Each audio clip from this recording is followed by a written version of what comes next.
Reflexão bíblica. Segunda carta de Paulo aos Coríntios. Capítulo 13. O poder da verdade. Neste capítulo de 2 Coríntios 13, Paulo exortará para que estejam atentos, destacando que Jesus está entre eles. Falará sobre o poderoso princípio da verdade, que vem de Deus.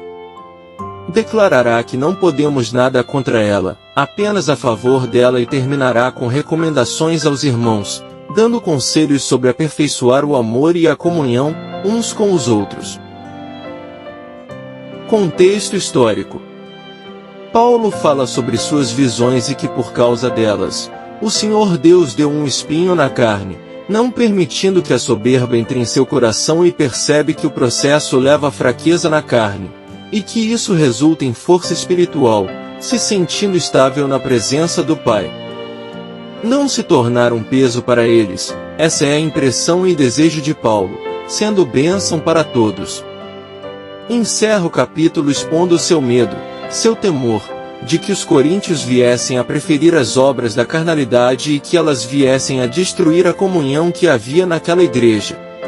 Toda palavra será estabelecida. Versículo 1. Esta é a terceira vez que estou indo até vós. Por boca de 2 ou 3 testemunhas toda a palavra será estabelecida. Sobre terceira vez, ver nota em 2 Coríntios 12 verso 14.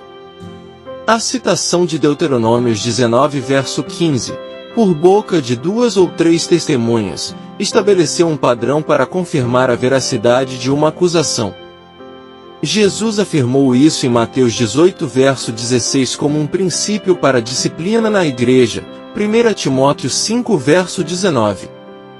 Caso os pecadores coríntios não se arrependessem voluntariamente, Paulo iria zelar para que a congregação executasse o procedimento disciplinar correto de expor e expulsar os malfeitores. Não lhes pouparei. Versículo 2.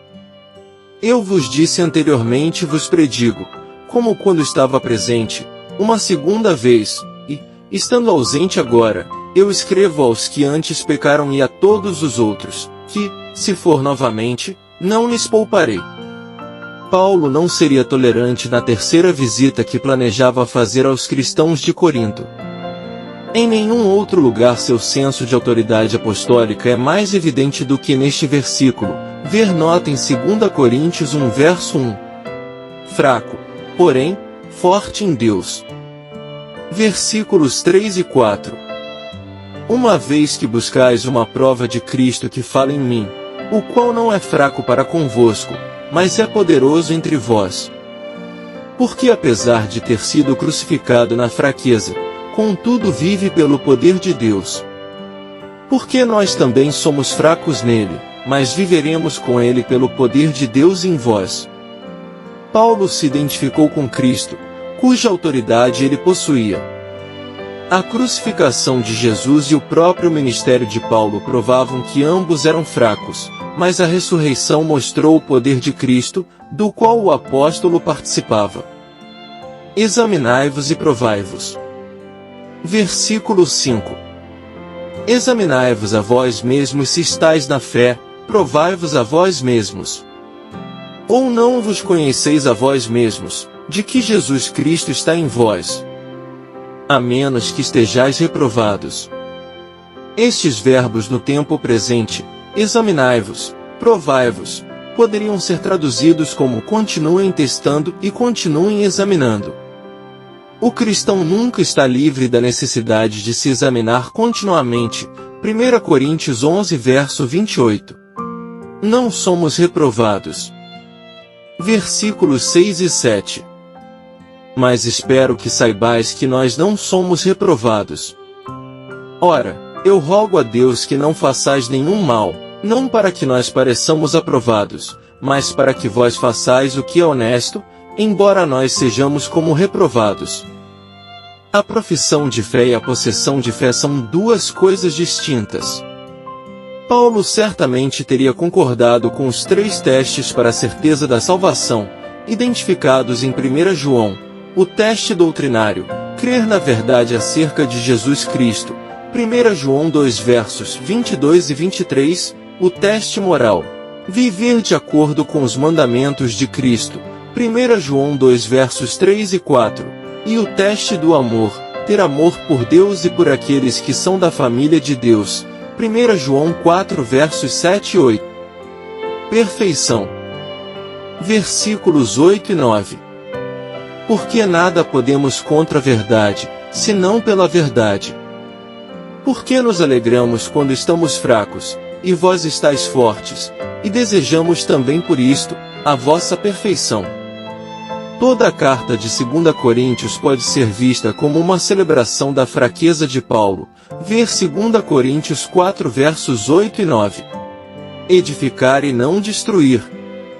Versículos 10 e 11. Portanto, eu escrevo estas coisas estando ausente, para que, estando presente, não use de severidade, segundo o poder que o Senhor me tem dado para a edificação, e não para a destruição. Quanto ao mais, irmãos, regozijai-vos, sede perfeitos, sede consolados, sede de um mesmo parecer, vivei em paz, e o Deus de amor e de paz será convosco. A expressão, estando presente, é uma referência à terceira visita de Paulo aos Coríntios. Esta foi a segunda e última vez em que Paulo usou o termo poder na carta, 2 Coríntios 10 verso 8. Nos dois casos, o apóstolo observou que seu chamado era edificar, e não destruir. Beijo santo.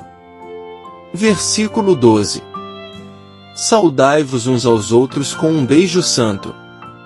5 cartas do Novo Testamento terminam com um encorajamento a que os cristãos demonstrem afeto adequado com um beijo santo, Romanos 16 verso 16. A expressão exata desta prática varia de cultura para cultura.